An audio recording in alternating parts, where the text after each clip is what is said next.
تو یہ رمضان کا مبارک مہینہ جو انسان کی روح کو لذت دیتا ہے، روح کس کی اس لذت کی حلاوت کو چکھے گی؟ جس کا اللہ سے کوئی رشتہ ہوگا، جس کی اللہ سے کوئی محبت ہوگی، جس کے دل میں اللہ کا کوئی پیار ہوگا، تو وہ اس سیزن کے آنے سے پہلے اس پورے مہینے کو کیسے گزارنا ہے، ان اوقات سے فائدہ کیسے اٹھانا ہے، اس کی پلاننگ کرتا ہے۔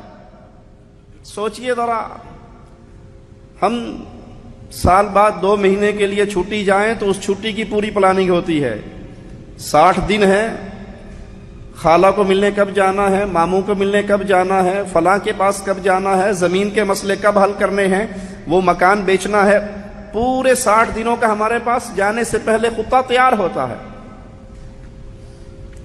اللہ سب سے پہلے کہنے والے کو توفیق دے اور پھر ہر سننے والے بھائی کو توفیق دے۔ اس رمضان کے مبارک مہینے میں ہم نے پہلے سے کوئی تیاری کی کہ یہ مبارک مہینہ ہمارے پاس آ رہا ہے تو ہم نے قرآن پاک کی تلاوت میں کتنا وقت گزارنا ہے،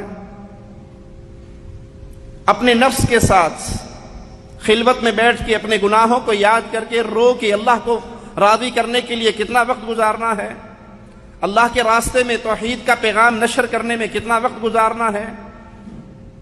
یہ رمضان کا مہینہ آ رہا ہے، وہ کون سے اعمال ہیں جو ہمیں فائدہ دیں گے، وہ کون سے اعمال ہیں جن سے ہمارے روزوں پہ خلل پڑے گا۔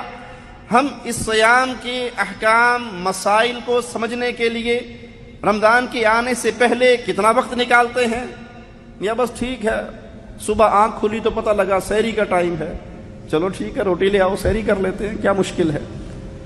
دوپہر کو کھانا مانگتے ہیں تو بیگم یاد کراتی ہے روزہ شروع ہو گیا جی ہن خیال کرو، اچھا میں تو بھول ہی گیا سا، میں تو سمجھا روٹی کا ٹائم ہے۔ اگر یہ روٹین کا روزہ ہے، اگر یہ عادت کا روزہ ہے تو پھر معاملہ بڑا ہی خسارے والا ہے۔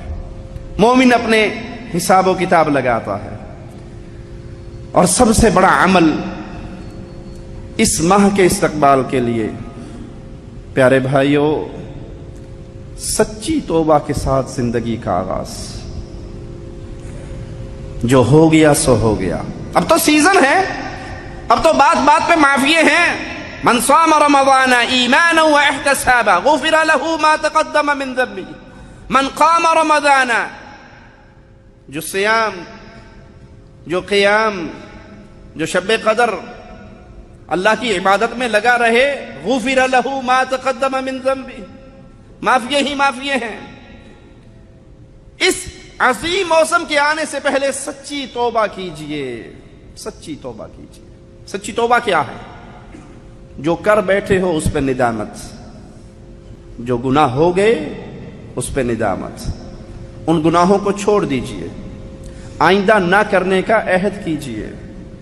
سچی توبہ یہ نہیں ہے کہ آپ کے ہاتھ میں سگریٹ ہے اور گھڑی پہ نظر ہے کہ مولوی نے پتہ نہیں کدوں اذان دینی تو میں سوٹا لاواں، اور اذان سنتے ہی پھر استغفار کی تسبیح بھی شروع ہو جائے، یہ توبہ نہیں۔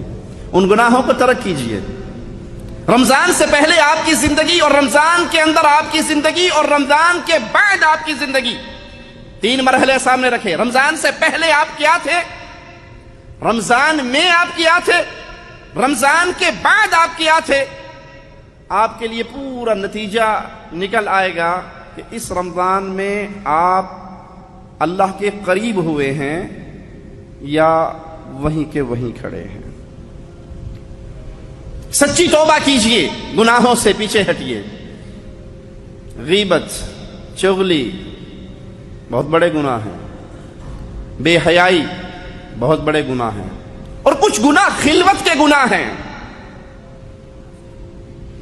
برا ہو ان وسائل کا جنہوں نے ہمیں لا کر بنی اسرائیل کی اس قوم کے برابر کھڑا کر دیا ہے کہ جس دن اللہ مالک نے منع کیا تھا کہ مچھلی شکار نہیں کرنی، مچھلی چھلانگے مارتی تھی، چھیڑتی تھی ان کو بھی آ گئی، اب کر لو جو کرنا ہے۔